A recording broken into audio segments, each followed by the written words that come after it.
Hi എല്ലാവർക്കും നമസ്കാരം. ആരോഗ്യത്തിൻ്റെ ഒരു പുതിയ വീഡിയോയിലേക്ക് എൻ്റെ എല്ലാ പ്രിയ കൂട്ടുകാർക്കും വളരെ ഹൃദ്യമായ സ്വാഗതം. നമ്മളിന്ന് പരിചയപ്പെടാൻ പോകുന്നത് ഈ കാണുന്ന സാധനം തന്നെയാണ് കുരുമുളക്. ശരിക്കും പറഞ്ഞ ഒരു ടെറസിൽ നമ്മളിവിടെ വന്നു കഴിഞ്ഞാൽ അത്ഭുതപ്പെട്ടു പോകും. അത്രയധികം ടെറസിൽ കുരുമുളക് തൈകൾ പരിപാലിക്കുന്ന ഒരു കർഷകനാണ് ഇവിടെ വന്ന് ഒന്ന് പരിചയപ്പെടുത്താം നമ്മുടെ പ്രേക്ഷകർക്ക് വേണ്ടിയിട്ട്. എൻ്റെ പേര് രാജ്കുമാർ TS. ഞാൻ ആരോഗ്യവകുപ്പിൽ നിന്ന് റിട്ടയർ ചെയ്ത ഒരു ഉദ്യോഗസ്ഥനാണ്. ക്ലർക്കലായിരുന്നു ഉദ്യോഗം. ദീർഘകാലം ഞാൻ ഇടുക്കിയിലായിരുന്നു. കുരുമുളക് എനിക്ക് അവിടെ തന്നെ അവിടെ വെച്ച് തന്നെ കുരുമുളകിനോട് ഒരു ആത്മബന്ധമുണ്ട്. നമ്മൾ അവിടെ ചെയ്യുന്നുണ്ടായിരുന്നു. അവിടെ ഉണ്ടായിരുന്നു എനിക്ക് കുരുമുളക്. കൃഷിയെല്ലാം ഉണ്ടായിരുന്നു, കൂട്ടത്തിൽ കുരുമുളക് ഉണ്ടായിരുന്നു. അങ്ങനെ ഞാൻ ഇവിടെ വന്നപ്പം കുരുമുളക് എടുക്കാമെന്ന് വിചാരിച്ചു. ഒരു പറമ്പിൽ നേരത്തെ തൊട്ട് ഞാൻ കുരുമുളക് ചെയ്തിട്ടുണ്ട്. ആദായം ഉണ്ടായിരുന്നു. പക്ഷേ അന്നേരം ആ ഒരു 2014 തോന്നുന്നു, അത് ഒരു വലിയൊരു ദ്രുതപാട്ടം വന്ന് എല്ലാം നശിച്ചു. ഒരു 10-40 മൂടുണ്ടായിരുന്നു. അന്നേരമാണ് ഈ യൂട്യൂബിലൊക്കെ ഇത് കണ്ടു, ഇങ്ങനെ നമ്മുടെ ഈ ദ്രുതപാട്ടത്തെ ചെറുക്കുന്നു അല്ലെങ്കിൽ അത് ഗ്രാഫ്റ്റ് ചെയ്ത് ഇങ്ങനെ നടാം എന്നുള്ള അത് കണ്ട് പിന്നെ ഗ്രാഫ്റ്റ് ചെയ്ത് അതിനെക്കുറിച്ചുള്ള കൂടുതൽ അന്വേഷണമായി. അങ്ങനെയാണ് ഈ ഗ്രാഫ്റ്റിങ്ങിലോട്ട് എറിഞ്ഞത്. ഫലവൃക്ഷങ്ങളും പച്ചക്കറികളും നാളികേരവുമൊക്കെ ആലപ്പുഴയിൽ വിളയാറുണ്ടെങ്കിലും കുരുമുളക് കൃഷി അത്ര വിജയമൊന്നുമല്ല ഇവിടങ്ങളിൽ. എന്നാൽ ആ ചരിത്രത്തിന് ഒരു മാറ്റമുണ്ടാക്കിയിരിക്കുകയാണ് പന്തളം സ്വദേശിയായ രാജ്കുമാർ എന്ന കർഷകൻ. ടെറസിന് മുകളിൽ 100-ലധികം കുരുമുളക് മരങ്ങൾ വളർത്തി ആദായമുണ്ടാക്കുകയാണ് ഈ കർഷകൻ ഇപ്പോൾ. പലരും കളിയാക്കി, ആലപ്പുഴയിൽ എന്നാ കുരുമുളക് കൃഷി എന്ന് ചോദിച്ചിരുന്നിടത്ത് നിന്ന് ഇന്ന് അവരൊക്കെ ഈ കുരുമുളക് തോട്ടം കണ്ട് അത്ഭുതം കൂറി നിൽക്കുന്നു. ടെറസിന് മുകളിൽ കുരുമുളക് ഇങ്ങനെ കായ്ക്കുമോ? ചെടിച്ചട്ടികളിലും ഡ്രമ്മുകളിലുമായി 10 അടിക്ക് മുകളിൽ വളർച്ചയെത്തിയ ഇവയെ കുറ്റി കുരുമുളക് എന്ന് വിളിച്ച് ചെറുതാക്കാൻ കഴിയില്ല. ഇവ താങ്ങുമരങ്ങളിൽ കയറാതെ മരങ്ങളായി മാറിയ കുരുമുളക് ചെടികളാണ്. ഏതാണ്ട് ഒരു 10 വർഷത്തിനടുത്തായി ഇദ്ദേഹം ഇവിടെ ടെറസിന് മുകളിൽ കുരുമുളക് പരിപാലനം ആരംഭിച്ചു തുടങ്ങിയിട്ട്. കിട്ടിയിടത്തു നിന്നൊക്കെ അറിവുകൾ ശേഖരിച്ച് കിലോമീറ്ററുകൾ നടന്നും ബസ്സിൽ യാത്ര ചെയ്തുമൊക്കെ പലതരത്തിലുള്ള കുരുമുളക് കർഷകരെ കണ്ടുമുട്ടി അവരുടെ കൃഷി അറിവുകളിൽ നിന്നാണ് രാജ്കുമാർ ചേട്ടൻ ഇവിടെ പതിയെ കൃഷി ആരംഭിക്കുന്നത്. കുരുമുളക് കൃഷിയോടുള്ള അഭിനിവേശം ഇദ്ദേഹത്തിൻ്റെ വാക്കുകളിൽ നിന്ന് തന്നെ നമുക്ക് മനസ്സിലാവും. അഗളി പേപ്പർ സ്വന്തമാക്കാനായി ബസ്സിലും ഓട്ടോയിലും നടന്നുമൊക്കെ പാലക്കാട്ടേക്ക് പോയ കഥ.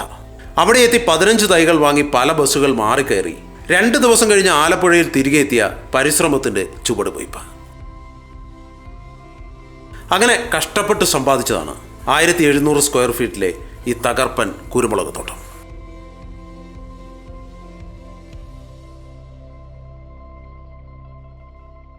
നമ്മൾ ശരിക്കും പറയാം, ടെറസ് കൃഷി എന്ന് പറഞ്ഞാൽ എവിടെയാണെങ്കിലും ചെന്ന് കഴിഞ്ഞാൽ ഒന്നുകിൽ പൂച്ചെടികളാവാം അല്ലെങ്കിൽ പച്ചക്കറികളാവാം. ഇപ്പോൾ എല്ലാവരും ഫ്രൂട്ട്സ് പ്ലാന്റൊക്കെ വെക്കുന്നുണ്ട്. എങ്കിൽ പോലും കുരുമുളകിലധികം ടെറസിൽ അങ്ങനെ ആരും വലിയധികം പ്ലാൻ ചെയ്ത് വെച്ചിട്ടില്ല. അത് ഇത്രയും വലിയ മരം ഇതായിട്ട് തന്നെ ചെടികൾ പോലെ തന്നെ. നമ്മളെന്താ അങ്ങനെ ഒരു തീരുമാനത്തിലേക്ക് എത്താൻ കാരണം? ആദ്യം തന്നെ നമ്മുടെ മനസ്സിൽ ഇങ്ങനെ ഈ കുരുമുളകിനെ കുറിച്ചായിരുന്നു ഒരു സങ്കല്പം ഉള്ളത്. വേറെ ഏത് ചെടി വെച്ചാൽ ഞാൻ ആദ്യമൊക്കെ ഒത്തിരി പച്ചക്കറിയൊക്കെ നടുമായിരുന്നു. ഇവിടെ ഈ മേളിൽ തന്നെ ധാരാളം ഉണ്ടായിരുന്നു. ചേനയും ഒക്കെ ഇഷ്ടം പോലെ പറിച്ചിട്ടുണ്ട്. വാഴയൊക്കെ ഉണ്ടായിരുന്നു ഇവിടെ ഇതിൻ്റെ മേളിൽ. ടെറസിൻ്റെ മേളിലെന്ന് പറഞ്ഞാൽ നമുക്ക് വേറെ സ്ഥലമില്ല.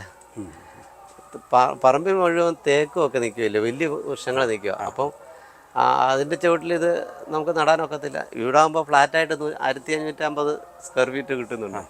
അപ്പോൾ അത് നേരത്തെ തൊട്ടേ എൻ്റെ മനസ്സിലുണ്ടായിരുന്നു. ഈ റിട്ടയർ ചെയ്യുന്നതിന് മുമ്പ് തന്നെ ടെറസ് വീട് പണിഞ്ഞപ്പോൾ അങ്ങനെ നല്ല ഇതിലാണ് വാർത്തതൊക്കെ. മേളിൽ കൃഷി ചെയ്യാവുന്ന വിധത്തിൽ തന്നെയാണ് വീട് വച്ചത്. അപ്പോൾ അങ്ങനെ ഒരു പേടി വേണ്ടല്ലോ. പിന്നെ നമുക്ക് ഏത് സമയത്തും വന്ന് കയറാം ഇതിനകത്ത്. പിന്നെ ഇഴജന്തുക്കളെ പേടിക്കണ്ട. മഴയാണേലും വെയിലാണേലും നമുക്ക് ചെടിയെ ശ്രദ്ധിക്കാം. അതായിരുന്നു ടെറസ് ഫാമിങ്ങിൻ്റെ ഒരു വലിയ അഡ്വാൻറ്റേജ് ലക്ഷ്യം. ശരിക്കും പറഞ്ഞാൽ ഇതിനകത്ത് എത്ര ചെടികൾ ചെയ്യുന്നുണ്ട് നമ്മൾ കുരുമുളക് തന്നെ? ഇതിനകത്തിപ്പോൾ 100 മേളിലുണ്ട് ചെടികൾ നിൽപ്പുണ്ട്. വലുത് തന്നെ ഒരു 60-70 കൂടുതലാണ്, 70 എണ്ണമുണ്ട് വലിയ ചെടി. ഈ 10 അടി കൂടുതൽ ചെടി പൊക്കമുള്ള ചെടികളുണ്ടല്ലോ, അത് തന്നെ 70 എണ്ണത്തോളം ഉണ്ട്. നമുക്കൊരു വർഷം എന്നാ ആദായം കിട്ടും ഇതിൽ നിന്ന്? ഇപ്പം നമുക്കൊരു ചെടിയിൽ നിന്ന് 1 കിലോ ഒക്കെ ഉണക്ക കുരുമുളക് കിട്ടുന്നുണ്ട് ഇപ്പം. കാരണം ആദ്യത്തെ 2-3 വർഷങ്ങളിൽ നമുക്ക് കിട്ടത്തില്ല കേട്ടോ. ആദ്യത്തെ 2-3 വർഷങ്ങളിൽ നമുക്ക് ചിലപ്പോൾ വളരെ കുറവ് ഈൽഡേ കിട്ടത്തുള്ളൂ. അപ്പോൾ പിന്നെ ഇതിൻ്റെ ഒരു പ്രശ്നം എന്ന് പറഞ്ഞു കഴിഞ്ഞാൽ നമ്മളൊരു 10-15 ദിവസം കൂടുമ്പോൾ തന്നെ ഇതിന് നല്ല വളം കൊടുക്കണം. മറ്റ് ദൂരോട്ട് പോയി വളമെടുക്കാനുള്ള ചെടിക്ക് അതിനുള്ള സാഹചര്യമില്ലല്ലോ. അപ്പോൾ അതുകൊണ്ടൊരു 15-20 ദിവസം കൂടുമ്പോൾ തന്നെ നമുക്ക് നമ്മളിതിന് വളം കൊടുക്കണം. അങ്ങനൊരു പ്രശ്നമുണ്ട്. എന്ത് വളമാണ് ശരിക്കും ചെയ്യുന്നത്? നമ്മളിവിടെ പശുവുണ്ട്, എനിക്ക് സ്വന്തമായിട്ട് 3 പശുക്കളുണ്ട്. നാടൻ പശുക്കളാണ്. അതിൻ്റെ ചാണകത്തിൽ നിന്നും ചാണകവും മൂത്രവും ഒക്കെ ഒഴിച്ചുണ്ടാക്കുന്ന എൻ്റെ തന്നെ ഒരു വളക്കൂട്ടുണ്ട്. അത് മാത്രമേ ഉപയോഗിക്കാറുള്ളൂ. അതായത് നമ്മൾ ആദ്യം ഈ ചെടി ഒരു 20 ലിറ്റർ ബക്കറ്റിനകത്തിലെ വിക്കോട് കൂടിയാണ്, തിരിനനയോടുകൂടി ഇത് വളർത്തിയെടുത്തതിന് ശേഷം ഇത് നമ്മൾ വേറൊരു വലിയ കണ്ടെയ്നറിലേക്ക് ഇറക്കി വെച്ചിട്ട് ആ കണ്ടെയ്നറിൽ വെള്ളം കൊടുക്കുകയാണ്. വെള്ളം ഒഴിക്കുന്നത് അത് വെള്ളം നമ്മൾ കൂടുതൽ ഈ വളർച്ചയുടെ അനുസരിച്ചാണ് അതിന് വെള്ളം വേണ്ടത്. കൂടുതൽ വെള്ളം കൊടുക്കാൻ നേരം ഉള്ള ചെടിക്ക് വലിയ കണ്ടെയ്നറിലേക്ക് നമ്മൾ ആ ബക്കറ്റ് ഇറക്കി വെക്കും. ചെറിയ ചെടിയാണെങ്കിൽ ചെറിയ ബക്കറ്റിലോട്ട് ഇറക്കി വെച്ചാൽ മതി. പിന്നെ അത് ആകുന്ന മുറയ്ക്ക് വലിയ കണ്ടെയ്നറിലേക്ക് ഇറക്കി വെച്ച് വേണം അതിന് വെള്ളവും വളവും കൊടുക്കാൻ. ഇപ്പോൾ കൊതുക് മുട്ടയിടാതിരിക്കാൻ വേണ്ടി നമ്മളാണ്ട 2 കണ്ടെയ്നറുകളുടെ ഇടയ്ക്ക് വെള്ളം കെട്ടിക്കിടക്കുന്നിടത്ത് നമ്മൾ ഈ കൊന്നയുടെ ഇല ഒക്കെ പൊതയിടും. അതാണ് നമ്മുടെ കൃഷി രീതി. ഓരോ 20 ദിവസം കൂടുമ്പോഴും നമ്മളതിന് ജൈവവളം കൊടുക്കും. പിന്നെ നമ്മൾ കൊടുക്കുന്ന ഒരു ഇതെന്ന് പറഞ്ഞു കഴിഞ്ഞാൽ ഈ കടലപ്പിണ്ണാക്ക് എടുത്ത് വെള്ളത്തിൽ ഉച്ചയ്ക്ക് ഇടാനാണെങ്കിൽ രാവിലെ വെള്ളത്തിലിട്ടിട്ട് ഒരു 100 ലിറ്റർ വെള്ളത്തിൽ 1 കിലോ കടലപ്പിണ്ണാക്ക് ഇട്ടിട്ട് ഈ ചെടിക്കെല്ലാം ഒഴിക്കാൻ പറ്റും. ഒരു 100 ലിറ്റർ വെള്ളം മതി ഒഴിച്ചു കൊടുക്കാൻ പറ്റും. ഇടയ്ക്ക് അങ്ങനെയുള്ള ഒരു അഡീഷണൽ കൊടുക്കുന്നത് കടലപ്പിണ്ണാക്കാണ് കൊടുക്കുന്നത്. നമ്മളിപ്പം ഇതിനകത്തൊരു പോട്ടിംഗ് മിശ്രിതമുണ്ട്, ഇതൊന്ന് ഫില്ല് ചെയ്യാന്ന്. അതെന്താ ചെയ്യുന്നത് ശരിക്കും? അത് ചെടി നടുമ്പോൾ തന്നെ അത് നമ്മൾ ചെയ്യാം. ഏറ്റവും താഴെ ചെറിയ തൊണ്ടിൻ്റെ ചെറിയ പീസ് ഇട്ട് പിന്നെ വിക്ക് വെച്ചിട്ട് പിന്നെ അതിൻ്റെ നമ്മൾ മണ്ണ് കുറച്ച് ചകിരിച്ചോറിൻ്റെ ഇതും നമ്മൾ ചകിരിച്ചോറ് തന്നെ കൊണ്ടുവന്നിട്ട് ഒത്തിരി എടുത്തിട്ട് അതിനകത്തിൽ ട്രൈക്കോഡർമയൊക്കെ ഇട്ട് അതൊന്ന് ട്രീറ്റ് ചെയ്തിട്ടേ നമ്മൾ ഈ പോട്ടിംഗ് മിശ്രിതം തയ്യാറാക്കത്തുള്ളൂ. അത് പിന്നെ ശകലം മണ്ണ്, മണൽ ചേർന്ന ഒരു ശകലം മണ്ണ്, ഒരു 4-1 മണ്ണ് ഞാൻ ഉപയോഗിക്കാറുള്ളൂ. ബാക്കി ചാണകപ്പൊടി, പിന്നെ എല്ലുപൊടി, വേപ്പും പിണ്ണാക്ക് ഇതെല്ലാം കൂടി ഇട്ട് ഈ മിശ്രിതം നമ്മൾ നേരത്തെ ഇട്ടെന്ന് തയ്യാറാക്കി വെക്കും. അത് കഴിഞ്ഞിട്ടാണ് ഈ ഏറ്റവും അടി തൊണ്ടൊക്കെ ഇട്ടിട്ട് കരിയിലയൊക്കെ ഇട്ടിട്ട് ഈ ചെടി എടുത്ത് വെച്ച് ബാക്കി ഈ പോട്ടിംഗ് മിശ്രിതം കൊണ്ട് ഫില്ല് ചെയ്താണ് ആദ്യം നടുന്നത്. ഈ കണ്ടെയ്നറിനകത്ത് നമ്മൾ വെള്ളം ഒഴിച്ചു കൊടുക്കും. ഇവിടാണ് വെള്ളം കിടക്കുന്നത്. അപ്പോൾ ഇവിടെ നമ്മൾ പറഞ്ഞത് കൊതുക് മുട്ടയിടാതിരിക്കാൻ വേണ്ടി ഇവിടെ നമ്മുടെ കൊന്നയുടെ ഇലയൊക്കെ ഇട്ട് ഫില്ല് ചെയ്യും. ചെടി എന്ന് പറഞ്ഞു കഴിഞ്ഞാൽ 10 അടി കൂടുതലായി, കണ്ടില്ലേ? അപ്പോൾ ഇതിൻ്റെ ഇല കൂടുതലുണ്ടപ്പോൾ അതിൻ്റെ അടി കൂടുതൽ വെള്ളം വേണം. ആ വെള്ളം അതിനനുസരിച്ച് അതുകൊണ്ട് വലിയ ഡ്രമ്മിലാണ് അത് വെച്ചത്. നമുക്ക് ഈ റൂഫിങ്ങിനെ കുറിച്ചൊന്ന് പറയാം. ഈ കുരുമുളക് കൃഷിക്ക് അത് ആവശ്യമുണ്ടോ? അതാണോ ഡയറക്റ്റ് സൺലൈറ്റ് ആണോ? UV ഷീറ്റ് നമ്മൾ ഗവൺമെൻറ്റിൻ്റെ സബ്സിഡിയോടുകൂടി വെച്ചതാണിത്. പക്ഷേ ഇത് ആവശ്യമാണെന്ന് പറഞ്ഞു കഴിഞ്ഞാൽ അമിതമായ ചൂടും അമിതമായ വെയിലും ആണെങ്കിൽ നമുക്ക് ഈ കുറ്റിക്കുരുമുളക് കൃഷി എനിക്ക് തോന്നുന്നു മറ്റേ ക്ലൈംബറിന് പ്രശ്നമാണ്. അമിതമായ മഴ വരുമ്പോൾ ഈ പൂമ്പൊടി പൊഴിഞ്ഞു പോകാനുള്ള സാധ്യത കൂടുതലാണ്. അമിതമായ ചൂടാണെങ്കിലും പൂമ്പൊടി കരിഞ്ഞു പോകാനുള്ള സാധ്യത കൂടുതലാണ്. അപ്പോൾ അതുകൊണ്ട് ഈ UV ഷീറ്റ് ഇട്ടാനുള്ള ഒരു ഗുണമെന്ന് പറഞ്ഞു കഴിഞ്ഞാൽ ഞാൻ സാധാരണ ഇടുന്ന പോലെ അല്ല ഇവിടെ UV ഷീറ്റ് ഇട്ടേക്കുന്നത്. ഇതിനകത്ത് എയർ ഫ്ലോ എപ്പോഴും കിട്ടത്തക്ക വിധത്തിലാണ് UV ഷീറ്റ് ഇട്ടത്. 4 സൈഡിലും മറച്ചിട്ടില്ല. അതേസമയം മേളിൽ നിന്നുള്ള അമിതമായ ചൂട് വരുത്തില്ല. അപ്പം എനിക്ക് ഇതിനകത്തിൽ പിന്നെ ഈൽഡ് കൂടിയിട്ടുണ്ടെന്നാണ് എൻ്റെ ഒരു നിരീക്ഷണം. കാരണം 1 വർഷമേ ആയുള്ളൂ ഇപ്പോൾ UV ഷീറ്റ് ഇട്ടിട്ട്. കഴിഞ്ഞതിൻ്റെ അങ്ങേ വർഷത്തേനേക്കാൾ തിരിയുടെ എണ്ണം കൂടിയിട്ടുണ്ട്, പിന്നെ മണിയുടെ എണ്ണവും കൂടിയിട്ടുണ്ട്. ഇതിനകത്തിൽ ഞാൻ ഇനിയും ഒരു പരീക്ഷണം കൂടെ നടത്തേണ്ടി വരിക. ഈ മിസ്റ്റിങ് ഏർപ്പെടുത്തിയാൽ ഒരു പക്ഷേ ഇച്ചിരൂടെ നല്ല മണിപിടുത്തം കാണുമെന്ന് എനിക്ക് തോന്നുന്നു. അത് ചെയ്താലേ പറ്റത്തുള്ളൂ. നമ്മളിപ്പോൾ ഏതൊക്കെയാണ് ചെയ്യുന്നുണ്ട്? ഇവിടെ ഇപ്പോൾ ഉള്ളതെന്ന് പറഞ്ഞാൽ പ്രധാനമായിട്ടും കൈരളിയാണ് ഏറ്റവും കൂടി. ഇതിനകത്ത് നിൽക്കുന്നതിന് 10-70 എണ്ണവും കൈരളിയാണ്. പിന്നെ ഒരു 4-5 മൂട് തെക്കനുണ്ട്. പിന്നെ അഗളി പെപ്പറുണ്ട്. അഗളി പെപ്പർ ഒരു 5-6 മൂടുണ്ട്.